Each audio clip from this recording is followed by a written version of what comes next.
शब्दका ऐनाहरूमा यहाँहरूलाई स्वागत छ। नमस्कार, म लुमन्ती। आज म यहाँहरूलाई एलबी छेत्रीद्वारा लेखिएको प्रारम्भ कथा सुनाउँदैछु, उहाँकै व्रतभङ्ग पुस्तकबाट। गौरीको पेट उति साह्रो उठिसकेको त थिएन, तर अनुभवी सासूसँग बुहारी गर्भिणी रहेको शङ्का गर्ने आधार प्रशस्तै थिए। डोकामा तामाको गाग्रो हालेर खोलातिर जान लागेकी बुहारीको कानमा अचानक सासूको मुखबाट निस्किएको प्रश्न, तेरो नछुनी रोकिएको कति भयो बुहारी? पर्दा ऊ झसङ्ग भई। उसको मुख रातो भएर आयो। ऊ एकैछिन ठिङ्ग उभि मौन घरतिर हेरी। सासूको प्रश्नमा कुनै प्रतिक्रिया नजनाउँदै उसका पाइला पँधेरातिर अग्रसर भए। पानी पँधेरो टाढा थियो, खोलैमा पुग्नु पर्थ्यो। उसरी त पानी लिन जाँदा जहिले पनि ढिलो नै हुन्थ्यो। यसपटक झनै अबेर गरेर फर्की गौरी। पँधेरामा पुग्दा र पानी भरेर फर्कँदा उसको मस्तिष्कमा सासूको प्रश्न, तेरो नछुनी रोकिएको कति भयो बुहारी? नै थियो। तथापि सासूलाई के जवाफ दिने भन्ने बारे उसले कुनै सोच नबनाई खोलाबाट घरतर्फ हिँडिरही। खोला र घरबीचको तेर्प्याई उकालोमा एउटा चौतारो थियो। त्यही गौरीले गाग्रो राखेर एकछिन बिसाउँदै गर्दा केही छिनका लागि ऊ अतीतमा पनि पुग्न गई। मलाई बच्चा त चाहिन्छ, तपाईँलाई बाउ बन्ने रहर नभए पनि मलाई आमा बन्ने रहर छ। 6 महिना अघि छुट्टीमा आएको बेला राति आफ्नो पतिसँग उसले लाडिँदै भनेकी थिए, बिहे गरेको 10 वर्ष हुन लाग्यो, खै त मेरो त बाबु बन्ने रहर पनि हराइसक्यो। अब तिमी पनि सन्तोष गर, संसारमा कति छन् सन्तान नभएका। अर्को बिहे गर्नुहोस्, सौताको सन्तान भए पनि म सन्तोष गर्छु। त्यो कदापि हुने छैन। म मेरो माया बाँड्दिन, मेरो माया मात्रै तिम्रो लागि हो। बरु हेरौँ, ईश्वरले चाहेमा तिम्रो कोख रित्तो नरहला। उसको लोग्ने भारतीय सेनाको सिपाही थियो। गौरीलाई निकै माया गर्थ्यो। छिटोभन्दा छिटो 15 वर्षमा पेन्सन पकाएर घर आउने उद्देश्यले सेनामा बढुवा नलिई बसेको थियो। आउन ढिलो गरिस्, तर म तँलाई नै कुरेर बसेकी छु। भित्र आइज र गाग्रो राखेर मसँग कुरा गर। यति भनेर जिम्माल्नी घरभित्र पसिन्। बरन्दामै पानीको गाग्रो राखेर गौरी घरभित्र पसेर ठिङ्ग उभि। भित्र ऐनामा आगो बलिरहेको थियो। आफू एउटा पिर्कामा बसेर बुहारीलाई पनि बस्न भनिन् जिम्माल्नीले। गौरी बसी। तैँले पछिल्लो महिना पनि बारिनस्, यो महिना पनि बारेकी छैनस्, के हो? गौरी बोलिन। 6 महिनादेखि छोरो घर आएको छैन। त जिउसित कि भइस्? भन्, यो पाप कसको हो? हाम्रो त समाजमा नाक काटिने भयो, कसको हो? गौरी बोलिन। साँझ जिम्माल रत्नबहादुर घर पुग्दा बुहारीलाई जिम्माल्नीले केरकार गरेको भेटे। तपाईँकी बुहारी जिउसित कि छ, अब के गर्ने? जिम्माल्नीले आफ्नो कुरा राख्दा जिम्माल रत्नबहादुर छाङ्गाबाट खसेची भए। छोरो विदेशमा थियो। घरमा जिम्माल, जिम्माल्नी र बुहारी गरेर मात्रै 3 जना थिए। निकै बेर केरकार गर्दा पनि गौरीले मुख खोलिन। हाजिर भएर निकै क्रोधमा जिम्माल्नीले भनिन्, अब के गर्ने? गाउँ पञ्चायत बोलाउनु पर्छ। यसरी समाजमा हाम्रो बेइज्जती हुन्छ बलेकी आमा। बरु अन्य कुनै उपाय गर्नुपर्छ कि? जिम्मालले सुझाए। हुन्छ, कसैले थाहा नपाउने गरी यसको पेटको बच्चा फाल्न लगाऊँ र यसलाई आफ्नो कालो मुख लिएर कतै जान भनौँ, जिम्माल्नीले प्रस्ताव राखिन्। जिम्माल र जिम्माल्नी कुरा गरिरहँदा गौरीको शिर नुकेको थियो। ऊ भुइँमा हेरिरहेकी थिए। अचानक उसको शिर ठाडो भयो र उसले सासू ससुरातिर हेरी। म मेरो पेटको बच्चा फाल्दिन, गौरीको मुखबाट निर्णय निस्क्यो। अझ बोल्छेस्? भन्दै जिम्माल्नीले बुहारीको कपाल समात्न जाँदा गौरीले प्रतिकार गर्दै सासूको हात समातेर बोली, खबरदार, बल प्रयोग नगर्नुहोस्। तपाईँ जेल जान सक्नुहुन्छ। हामी पहाड गाउँमा बसे पनि न्याय अन्याय, हक हित र घरेलु हिंसाको कुरासँग परिचित छौँ। यो कलङ्क कताबाट ल्याइस् त नि? भन्न त, स्वाभाविक हुँदै सासूले जान्न चाहिँ। मेरो पेटमा हुर्कँदै गरेको यो प्राणी कलङ्क होइन। म तपाईँलाई दिदी भनौँ वा आमा, अन्योलमा छु, तर मेरो पेटमा रहेको जीवनलाई कलङ्क नभन्नुहोस्, गौरीले सहज रूपमा भनी। अचानक वज्रपात खयो। कोठाभित्रको वातावरण पूर्ण स्तब्ध भयो। जिम्माल्नी रुद्रमायालाई आफ्नो पतिसँग घृणा भएर आयो। केही नबोली घरबाट बाहिर निस्किन्। अर्को दिन गाउँभरि दरिलाको आगो चाहिँ समाचार फैलियो। जिम्माल रत्नबहादुरले बुहारीको बलात्कार गरेछन्। ससुराले बुहारीलाई भुँडी बोकायो। मुद्दा बलात्कारको थियो। बलात्कार आफैमा एउटा गम्भीर प्रकृतिको अपराध हो। त्यसमा जिम्माल रत्नबहादुरलाई लागेको आरोप निकै घृणास्पद किसिमको थियो। उसको छोरा विदेशमा भएको बेला आफ्नै बुहारीलाई बलात्कार गरेर गर्भिणी बनाएको। करनी वा बलात्कार जस्तो निकै गम्भीर विषयको छलफल र निर्णयका लागि गाउँ पञ्चायत जम्मा भइसकेको थियो। गाउँले र पञ्चहरूको बुझाइमा पनि यो बलात्कारको मुद्दा नै थियो। गौरी आफ्नै ससुराद्वारा बलात्कृत भएको आरोप थिए। छिमेकी गाउँबाट पनि धेरै सङ्ख्यामा मुद्दाको बहस र निर्णय सुन्न मानिस भेला भएका थिए। युवा र महिलाहरूको पनि भिड थियो। गौरीप्रति सबैको सहानुभूति थियो। रत्नबहादुरलाई कडा सजाय दिएर गाउँ निकाला गरी गौरीलाई न्याय दिनुपर्छ भन्ने माग चर्किरहेको थियो। पञ्चायत जम्मा भइसकेपछि समिति र सभालाई सम्बोधन गर्दै मुखियाले भने, म कुरो लम्ब्याउन चाहन्न।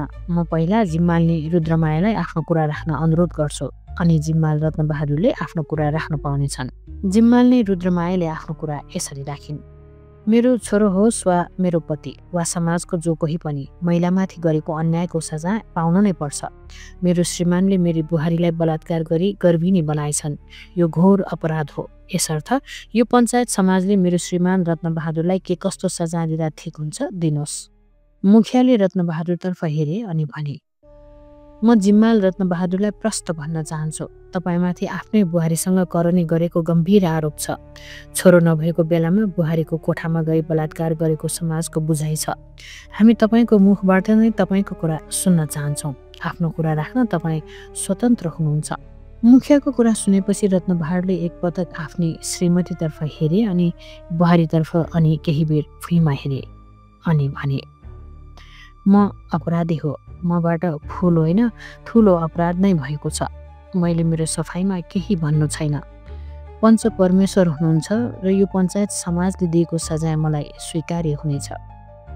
रत्नबहादुरको कुरा सुनिसकेपछि मुखियाले भने, म यो सभामा उपस्थित हुनुभएका आदरणीय महिला तथा सज्जनवृन्दसँग केही समयका लागि धैर्य धारण गर्दै यो ठाउँमा बसिरहन अनुरोध गर्दछु।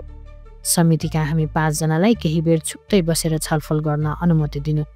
हामी आफ्नो धारणा बनाएर निर्णय सुनाउनेछौँ। मुखिया र समितिका अन्य 4 जना उठेर जान लाग्दा एउटा आवाज आयो, पख्नुहोस् पख्नुहोस् भन्ने गौरी थिइन्। सबैले गौरीतर्फ हेर्न थाले। उनले पुनः भने, तपाईहरू केही समयका लागि आफ्नै ठाउँमा बस्नुहोस्। यो मुद्दाको एउटा अभियुक्त म पनि हो। मलाई केही सोध्नुहुन्न? महिलालाई किन यति निरही ठान्नुहुन्छ? मेरो कुरा नसुनी कसरी ठिक बेठिक छुट्याउन सक्नुहुन्छ? अनि कसरी सही न्याय गर्न सक्नुहुन्छ? महिला भनेर दया देखाउँदै रत्नबहादुरलाई सजाय दिँदैमा सम्पूर्ण महिलाप्रति न्याय हुन्छ र? त्यो त दयाको भिख हुनेछ। मलाई दयाको भिख चाहिएको छैन। सक्नुहुन्छ न्याय गर्नुहोला। आदरणीय यस सभामा उपस्थित सबैमा यसबारे मेरो बयान यस्तो छ। त्यो दिन मेरी सासूकी आमा बिरामी भएकाले उहाँ माइत जानुभएको थियो। ससुरा घर हुनुहुन्थेन। दिउँसो भैँसीले रागो खोज्यो। भैँसी लिएर म माथि देउराली बुबाको घर पुगेँ। मेरो भैँसी र देउराली बुवाको रागोको रति क्रीडाको म प्रत्यक्षदर्शी नै थिएँ। भैँसी सन्तुष्ट भएपछि फर्कँदा अलिक अबेर भएको थियो। गोठमा अर्को भैँसी ब्याउन सकस्म रहेछ। सहयोगका लागि कसैलाई डाक्न म यताउति हेर्दै थिएँ। टाढा फाँटतिर हेर्दा कोही उकालो उक्लँदै थियो। मलाई त मेरो बलबहादुर फाँटबाट उकालो उक्लँदै गरे जस्तो लाग्यो। म झुक्किएकी थिएँ। उहाँ त मेरो ससुरा हुनुहुँदो रहेछ। हामी ससुरा बुहारी दुवैले मिलेर सुत्केरी भैँसीको स्याहार गर्यौँ र घर पछिको कान्लाको घाँस सँगसँगै काटेका थियौँ।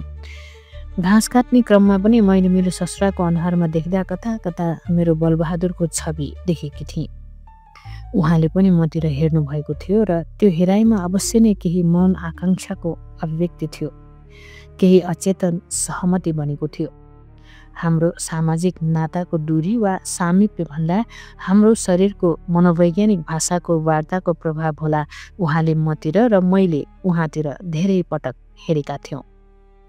यो विपरीत लिङ्ग आकर्षणको प्रभाव जस्तो मैले महसुस गरेकी थिएँ। मैले मेरो ससुरा बुवाको अनुहारमा मेरो बलबहादुरको प्रतिबिम्ब देखेकी थिएँ। त्यसबेला हाम्रो मौन सम्झौताको भाषाले केही अनिष्ट आह्वान गरिरहेको थियो। शरीरको पनि भाषा हुँदो रहेछ जसको सम्बन्ध मस्तिष्कसँग नभएर मनसँग हुँदो रहेछ। मस्तिष्कको निर्देशनको अवज्ञा गर्दै शरीरको भाषाले अनिष्ट आह्वान गर्दो रहेछ। यसरी अपराध हुन पुग्दा यो एक पक्षीय हुँदैन, दोष दुवै पक्षको हुन्छ। राति म उहाँको कोठामा गएकी थिइनँ, यो ठिक हो, तर उहाँ मेरो कोठामा आउँदा मैले चाहेको भए विरोध वा प्रतिकार गर्न सक्ने थिएँ, तर गरिनँ। गौरी मौन भइन्। सभामा अलिअलि गाईगुई भए पनि धेरैजसो मानिसहरू मौन थिए। अब पालो मुखियाको थियो। मुखियाले भने, त्यसो भए दोषी तिमी दुवै रहेछौ। तिमी यति ज्ञानी, यस्तो प्रष्ट कुरा गर्न सक्ने, तिमी नै भन, तिमी दुवैलाई कस्तो सजाय दिँदा न्यायोचित होला। एकछिनको मौनतापछि उनी बोलिन्, जुन मान्छेको निधारमा आफ्नी बुहारीसँग नाजायज सम्बन्ध राखेर उसलाई भुँडी बोकाएको आरोप छ, जसको निधारमा सधैँका लागि यो कलङ्कको टीका लगाएर बाँच्नुपर्ने बाध्यता बनेको छ, त्योभन्दा ठुलो सजाय रत्नबहादुरलाई के होला र मुखियाज्यू? प्रत्येक बिहान उहाँलाई गाउँमा आफ्नो मुख देखाउन कति गाह्रो पर्ला। भोलि उहाँको छोरा पल्टनबाट फर्कँदा आफ्नो छोरा अघि कसरी पढ्नुहोला? प्रत्येक साँझ बिहान उहाँले आफ्नी श्रीमती अघि आफ्नो आँसु कसरी लुकाउनुहोला मुखियाज्यू? यो आफैमा कति ठुलो सजाय हो, विचार गरौँ त हजुर। योभन्दा बढी सजाय दिनुपर्छ होला जस्तो मलाई त लाग्दैन। सभामा बसेका सबै मौन गम्भीर मुद्रामा गौरीको कुरा सुनिरहेका थिए। उनी मौन भइन्। गौरीको कुरा सुनिसकेपछि निर्णायक मण्डलका 5-6 जना सदस्य बेग्लै बसेर केही बेर छलफल गरी फर्केर आएपछि मुखियाज्यूले बोल्नुभयो, तिम्रा कुरा सुनेर हामी स्तब्ध भएका छौँ। आफ्नो पक्ष यति मार्मिक तरिकाले राख्यौ, तर पनि तिमीले स्वीकार गरेकी छौ तिमी पनि दोषी हौ भनेर। तिमी पढालेखा साक्षर युवती हौ। आज नियतिले तिमीलाई यो परिबन्धमा ल्याइ पुर्यायो। अब हामी निर्णायक समिति तिमीलाई नै सोध्न चाहन्छौँ, तिमीले आफैले आफूलाई सजाय सुनाउनु पर्यो भने के सजाय दिन सक्छौ? आफूलाई हामीलाई सुझाव दिन सक्छौ? गौरी पुनः उठिन् र दुवै हात जोडी भनिन्, एउटा सामाजिक अपराधीलाई यति ठुलो जिम्मेवारी दिनुभयो। मैले सजाय पाउनुपर्छ। मैले पनि आफ्नो सजायबारे केही सोच बनाएकी छु। यहाँहरूले मलाई एक रात समय दिनुस्। म भोलि बिहानसम्म मेरो सजायबारे यहाँहरूलाई अवगत गराउने छु। भोलि 10 बजे पुनः यो सभा बस्नेछ भन्दै मुखियाले सभा विसर्जन गर्नुभयो। दोस्रो दिनको सभामा गौरी अनुपस्थित थिइन्। सोधपुछ गर्दा रत्नबहादुरकी पत्नीले भनिन्, बिहान उठ्दा बुहारी आफ्नो कोठामा थिएनन्। मेरो कोठाको ढोकामुनि 2वटा पत्र छोडेर गएकी रहेछन्। एउटा पत्र तपाईँलाई, अर्को मलाई। मुखियालाई उनले एउटा पत्र दिए। मुखियाले पत्र पढ्न थाले। आदरणीय मुखियाज्यू, प्रत्येक सभ्य समाजमा यौन सम्बन्ध एउटा आचार संहिता हुन्छ। त्यस आचार संहिताको उल्लङ्घन गरी यौन सुख प्राप्तिका लागि अवाञ्छनीय क्रिया गर्ने व्यक्ति पशुतुल्य हुन्छ। म पनि पशुतुल्य हुन पुगेँ र घोर सामाजिक अपराध हुन पुग्यो। यसर्थ आफूलाई अपराधी ठान्दछु। म एउटा महिला हो र प्रकृतिको वरदान अनुसार हुन लागेकी एउटी आमा। म मेरो सासूको निर्देशन मानेर समाजको नजरमा सदैवका लागि कलङ्क मुक्त हुन सक्थेँ, तर त्यसो गरेर प्रकृतिको निस्वार्थ निर्देशन विपरीत जान चाहिन। मैले मेरो शरीरको भोकलाई निरुत्साहित पार्न नसकेर एउटा अपराध गरिसकेको छु र मेरो कोखमा आइसकेको भ्रूणको हत्या गरेर अर्को अपराध गर्न चाहिन। म आत्महत्या गरेर प्रकृतिको नियम विपरीत जान चाहिन। प्रकृतिले दिएको मेरो जीवन र मेरो गर्भाशयमा रहेको अर्को जीवनलाई अन्त गर्ने मलाई कुनै अधिकार छैन। म आत्महत्या गरेर प्रकृतिको नियम विपरीत जान चाहिन। प्रकृतिले दिएको मेरो जीवन र मेरो गर्भाशयमा रहेको अर्को जीवनलाई अन्त गर्ने मलाई कुनै अधिकार छैन भन्ने लागेर मैले आत्महत्याको विचार परित्याग गर्दै गल्तीमाथि गल्ती नगर्ने निर्णय लिएँ। ठुलो अपराध गर्नेलाई मृत्युदण्ड समेतको सजाय दिन सकिन्छ भने देश निकाला पनि अर्को ठुलो सजाय हो। मैले आफूलाई दोस्रो सजाय दिने निर्णय गर्दै राति नै हिँडेर आजको सभामा मेरो पत्र प्राप्त हुन्जेल म गाउँ छोडी डाँडो काटी धेरै टाढा पुगिसक्नेछु। मलाई नखोज्नुहोला। म एक्लै कतै एकान्तमा गुप्तवासमा रही अभिशप्त जीवन बाँच्ने अठोट गरेकी छु। मेरो पेटमा रहेको प्राणीलाई जीवन दिएर प्रकृतिको आदेश र आमाको कर्तव्य पुरा गर्ने ठानेको छु। सायद त्यो नै मेरो प्रायश्चित हुनेछ। सभा विसर्जनपछि जिम्माल र जिम्माल्नी घर पुगे। जिम्माल्नीले रत्नबहादुरलाई बुहारीले लेखेको पत्र दिइन्। जिम्मालले पढे, आमा, गल्ती मान्छेसँग हुन्छ, जीवन सम्झौताको सिद्धान्तमा हिँड्दा सरल बन्छ। तपाईहरू वृद्धावस्थातर्फ अग्रसर हुँदै हुनुहुन्छ। बुबालाई माफी दिनुहोस्। सरल र सरस जीवन बाँच्न अनुरोध गर्दछु। दुवैका आँखाबाट अविरल आँसु बग्न थाले। दुवै बुहारीको कोठामा गई धेरै बेर रोइरहे। गौरीले आफूले लगाएको लुगा बाहेक अरू केही लगेकी रहेनछिन्। उसको कोठाको भित्तामा झुन्डिएको बलबहादुरको फोटो भने थिएन। यो कथा यहाँहरूलाई कस्तो लाग्यो? यदि यहाँहरूलाई मन परेमा सेयर गर्नुहोला, लाइक गर्नुहोला र थप यस्ता कथाहरूका लागि शब्दका ऐनाहरू च्यानललाई सब्स्क्राइब गर्नुहोला। यहाँहरूसँग पनि कुनै सृजना छ भने हामीलाई पठाउनुहोला। हामी यहाँको सृजनालाई जीवन्त बनाउने कोसिस गर्नेछौँ। हस्त फेरि अर्को कथामा भेटौँला।